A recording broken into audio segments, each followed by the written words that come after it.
I'm Niall from One Direction, and this is our autobiography. Sometimes I wonder how my childhood prepared me for this madness of One Direction. On one hand, there's no preparing for this, certainly not on the scale that the band has grown to, but I can see how certain things in my early years have helped me. Funnily enough, there isn't really much musical history in my family. My parents didn't perform or have amateur singing careers, but they were really big music fans. I vividly remember two pivotal gigs that have hugely influenced me, both by the Eagles. I went to see them twice before I was even 10. That was a pretty big deal for me. The first concert I ever went to was Busted, and McFly opened up for them. The second gig I went to see was the Eagles. Two totally different ends of the spectrum. After that I was hooked, and I wanted to get up on stage, whether it was the choir or local productions, like Oliver, talent shows, or busking, anything to do with performing. I just wanted to get up there and perform. I auditioned when I was 16 for the X Factor, and then I moved in to the house a week after my 17th birthday, yeah.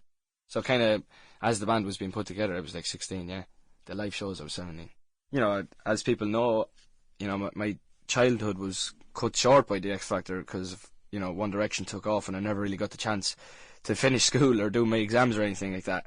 You know, I once said that after the first audition, I basically packed up everything in my life in a bag, and you know that's completely true, because what I didn't realise at the time was when I was stuffing the clothes into the little suitcase, you know, that was pretty much me leaving home for good.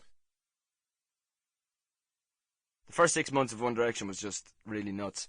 As soon as we got to the venues, TV studios, radio stations, people would say, "There's loads of girls by the gate," or a few hundred even.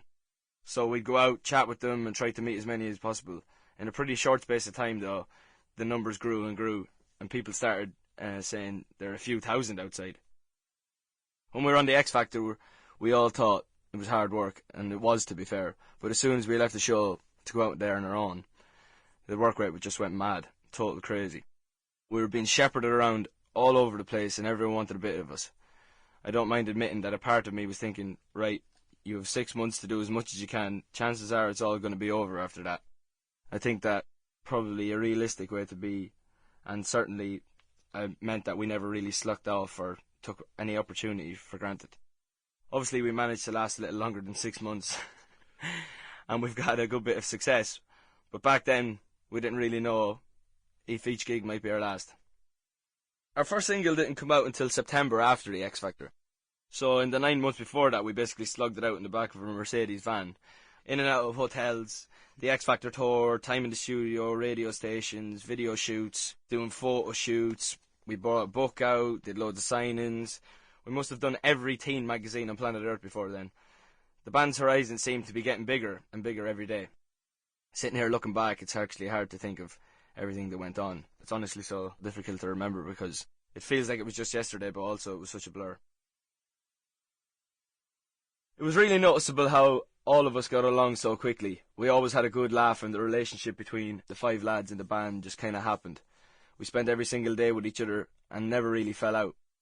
Our first PA tour of small clubs was a crucial part of us starting to become a unit. Driving up and down the country in a small van, performing at all these clubs, a couple of bar mitzvahs, and all that kind of stuff. On the first day we went into the studio in Sweden. It was in Stockholm, and we were literally going in to record What Makes You Beautiful, which we didn't realise at the time. On the first day, yeah, we went for lunch, and on our way back there was these 2 girls standing outside the studio, and we actually just walked straight past them, didn't even look at them, because we didn't even realise that they were here to see us. You know, they shouted out to us, and they got pictures, and we chatted, and we found out that they'd actually taken a huge train journey across Sweden to see us, and that was really our first taste of fans outside the UK, which we were all really shocked by, because you know we didn't think that we were going to go anywhere outside the UK. And then when we seen these fans, you know, and then every time we went back to Sweden to do more recording, there was more people outside the studio every time we went, and it was all a bit of a shock to us. And then from there it just went on all around Europe, and yeah, it was all a bit crazy. Our first album, Up All Night, was a good pop record in my opinion. I just couldn't believe what was happening with it going to #1 in all these countries. I knew we were working hard. I knew there was a buzz around the band, and that was perhaps quite infectious. I knew the fans were just out out of this world helping it. Sample complete. Ready to continue?